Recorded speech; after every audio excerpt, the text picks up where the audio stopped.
Death is a certainty every human being contemplates. It is a horizon we all face, a profound mystery. We can approach this final event through two distinct, not necessarily contradictory lenses. A gentle inquiry begins. The clinical horizon defining death in scientific terms. To understand what science can tell us about the moment of death, we must first be precise with our terms. In medicine, death is not a single, instantaneous event, but a process that unfolds over time. Doctors make a crucial distinction between two stages: clinical death, biological death. Clinical death is the point at which a person's heart stops beating and they cease to breathe. At this moment, vital signs are absent, and without intervention, the body cannot sustain itself. However, the cells within the body, particularly in the brain, are not yet dead. This is a critical window during which resuscitation, through methods like cardiopulmonary resuscitation, may be possible. Biological death, which follows clinical death, is the point of no return. It is defined by the irreversible cessation of all brain function, including the brainstem, which regulates our most basic life-sustaining activities. Once the brain is deprived of oxygen and blood flow for a sufficient period, its cells begin to break down and die. This cellular death is permanent. While the timeline can vary based on factors like body temperature, biological death typically occurs minutes after clinical death. This distinction is fundamental because it opens up a period between the heart stopping and the brain shutting down, a period that is now the focus of intense scientific study. Section 3. Echoes in the silence. The surprising persistence of brain activity. Recent research has shed a surprising light on the moments after the heart stops beating. Using EEG monitors on patients in critical care or on those who have experienced cardiac arrest, scientists have observed that the brain does not simply fade to black. In some cases, for several minutes after clinical death, the brain can exhibit a surge of highly coherent electrical signals. Specifically, researchers have identified bursts of gamma waves. These are the same high-frequency waves associated with complex cognitive functions in a healthy, awake brain. These gamma waves are linked to heightened awareness, focused attention, memory recall, and the binding of different sensory inputs into a single unified experience. This discovery suggests the dying brain may be capable of generating a final, vivid burst of conscious experience. Far from being a chaotic and disorganized shutdown, the brain activity observed in some studies appears structured and internally generated. This neural activity could provide a biological basis for the profound experiences reported by people who have been resuscitated from cardiac arrest. Near-death experiences. Seeing a bright light, moving through a tunnel, experiencing a panoramic review of their lives, or feeling a sense of profound peace and detachment from their physical bodies. It is crucial to be clear about what this science does and does not say. It does not prove the existence of an afterlife or a soul that separates from the body. What it does show is that organized brain function can persist and may even spike for a short period after the body has lost its pulse and breath. Experts in the field continue to debate the meaning of these findings. Are these gamma wave bursts the neural signature of a genuine, lucid state of awareness? Or are they simply a final, automatic neurophysiological reflex of a brain under extreme stress, a kind of brainstorm that lacks true subjective consciousness? The answer remains uncertain, and more research is needed to fully understand this phenomenon. Nonetheless, these studies have fundamentally shifted our scientific understanding of dying. Death is increasingly seen not as a switch being flipped off, but as a process that unfolds over minutes. This process may include a brief transitional phase of awareness that is distinct from our normal waking life. The evidence suggests that for a short while, the boundary between life and death is less of a hard line and more of a gray transitional zone, where the echoes of consciousness may still resonate.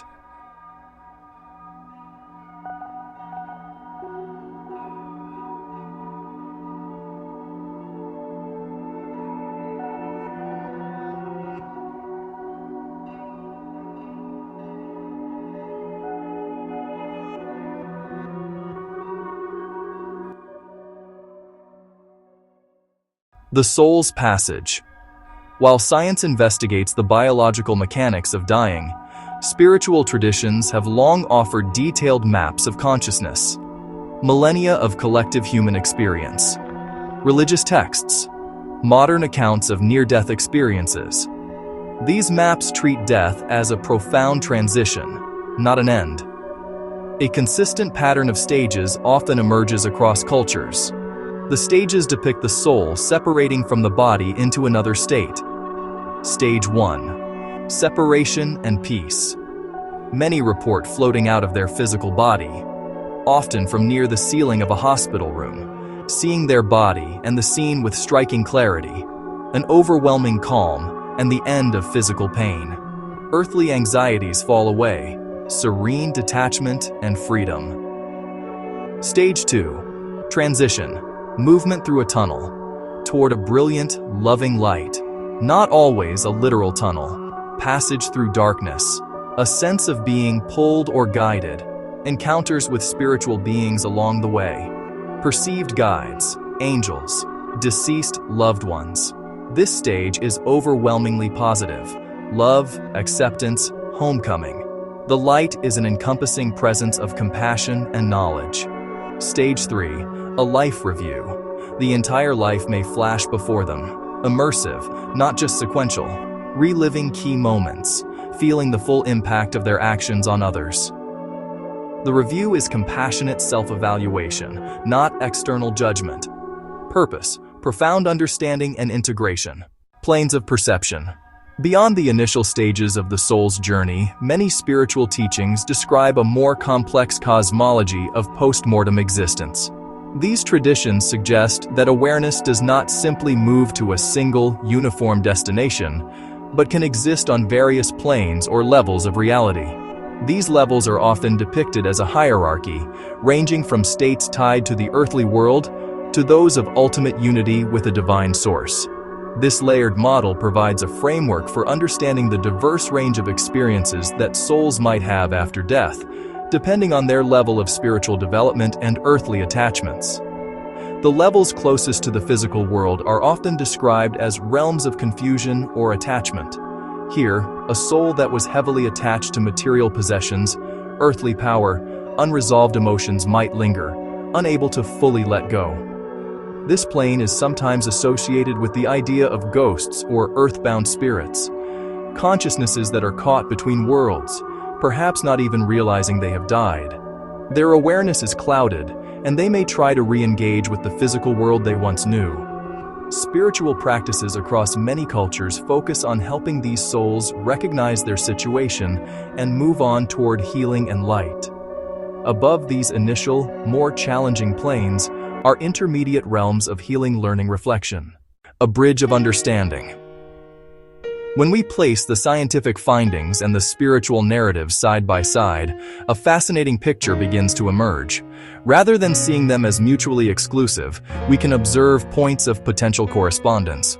Science, with its discovery of persistent, organized brainwaves after cardiac arrest, has opened a biological window, and that aligns intriguingly with the initial stages described in spiritual accounts.